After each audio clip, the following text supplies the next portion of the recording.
Well, Facebook scandals, a mass shutdown of O2's 4G coverage, the rise of Fortnite, more Facebook scandals and drone chaos at Gatwick Airport.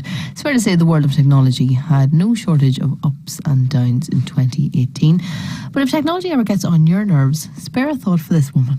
I'm going to tell you a little bit about what it is like having the name Alexa Siri. I have to introduce myself all the time. I'm a server. And the first thing I say, hi guys, I'm Alexa, how are you?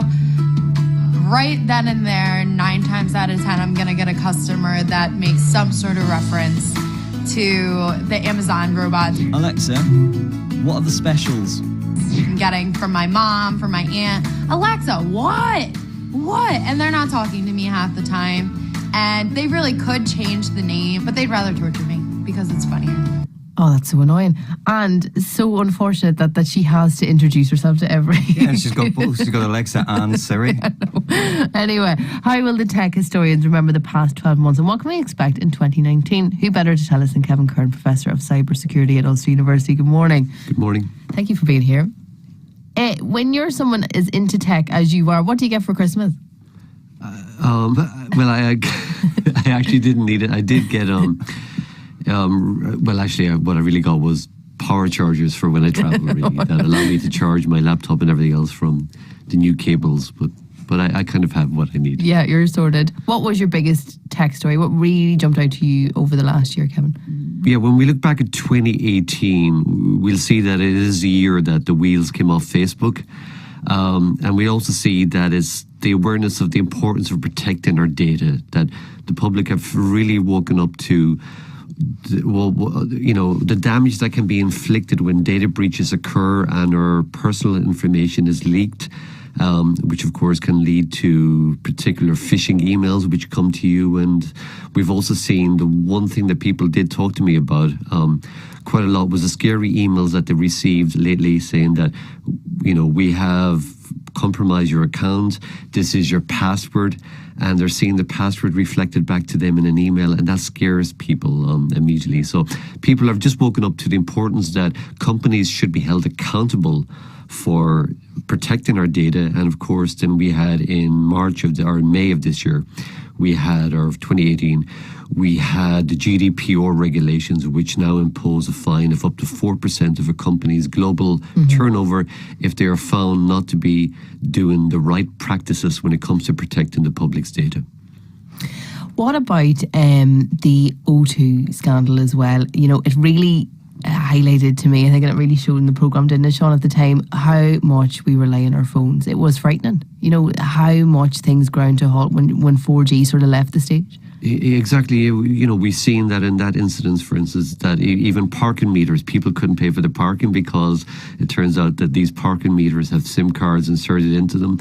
People could not make payments, and again, one of the things is getting stronger all the time is people are using Apple Pay and Google Pay for paying for their, for their items. I find that I don't, when I'm out with I use my phone now. Do you carry cash, Kevin? I do ordinarily, but when I'm running every day, for instance, I just use my phone. And I pay for it all the time. And I find it really, really useful. I know, if, for instance, in China, for instance, because they're actually more advanced than us, WeChat is the app of use for everything. Literally 100% of people there. You are really frowned upon if you use cash, and a lot of places will not accept cash in China. So we're moving towards this cashless society.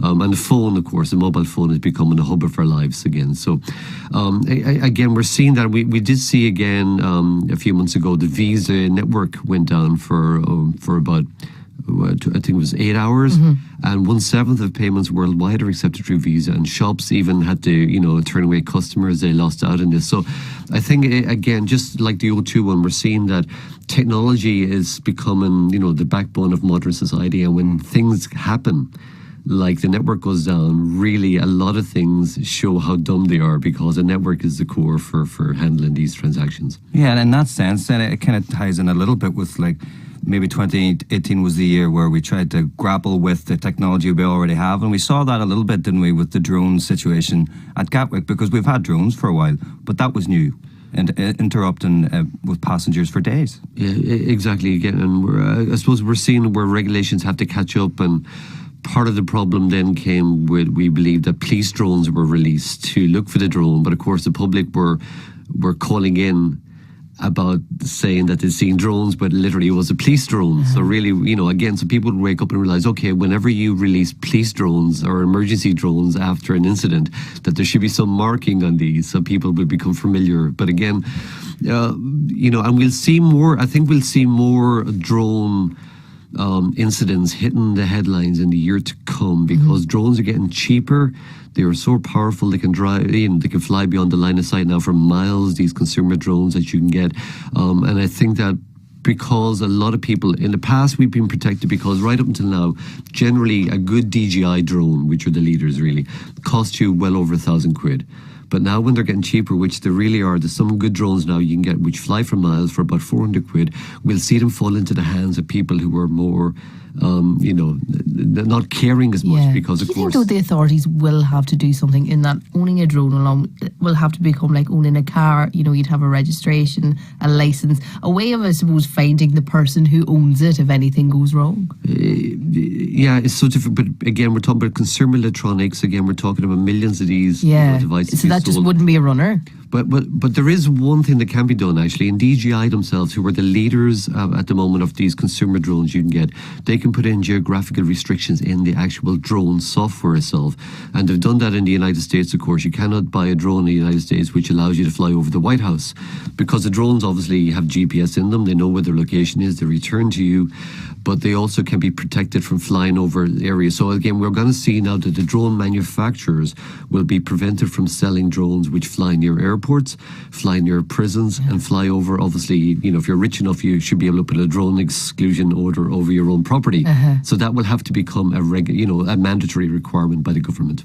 Do you think in 2019 we might see a move away at all from social media? There was, I think I have a story I read a couple of weeks ago about Facebook, and that the number of account users are decreasing. As we were saying before, Sean, when you try and come off it, it's actually really hard.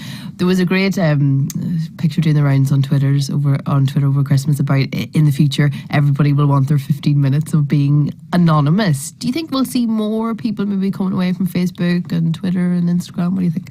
There was a backlash again about, and there was hashtags about delete Facebook and everything else, and but only a few people really come off it, because it's kind of a core to a life, and activity of it. It really is. So I don't know in real life many people who don't. But again, also, even if you move off Facebook, there's other ones that people just they just increase their time on Twitter, or they increase their time on Instagram. Again, you go out into social, go out and watch teenagers, or, people that, everyone's got their head buried, because it's hard to compete with online life, really. Real life doesn't really have as much excitement and as much. That is so sad. I think that the social media aspect of our life, these social networks, are here for a long while to stay. But of course, if you can make cleaning look glamorous on social media, then anything's possible, I suppose. Alexa seemed to really dominate this Christmas. It seemed every house I walk into, there's an Alexa lurking, and we heard the consequences of that for Alexa Siri there. What kind of technology, what's the big one you're looking forward to in the next 12 months? Again, voice assistants have been a big hit for the likes of Amazon and Google and the others. Again, and people who come are more au fait with the commands, because it requires a different type of interfacing with it. Alexa's great, and so is Google Home, for instance, but most people don't know all the commands that they can say to it. They don't really know how rich. Ask silly questions. Yeah, or how rich in functionality they are. So again, but we'll see a lot more voice interactives again. What we did see at the end of this year was the first folding phones. And they actually looked quite impressive. They really do fold out without any seam in between, which you think would be visible. So I think we'll see the arrival on the high streets of folding phones. Again, we'll see more voice assistants, of course. But again, 5G again will finally start to roll out. So we'll see really broadband speeds on the move. Again, it'll take towards the end of the year before we see that. But again, really, that the phones that we know, the iPhones, have really reached their final, the final form factor, as we say. It's hard to tell from a distance what phone someone is using nowadays. They all look the same.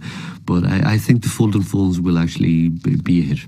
Very interesting. Thank you so much for your time, and thanks very much for coming in. Happy New Year to you, Kevin. We'll talk to you soon. Professor Kevin Curran there, Professor of Cyber Security at Ulster University.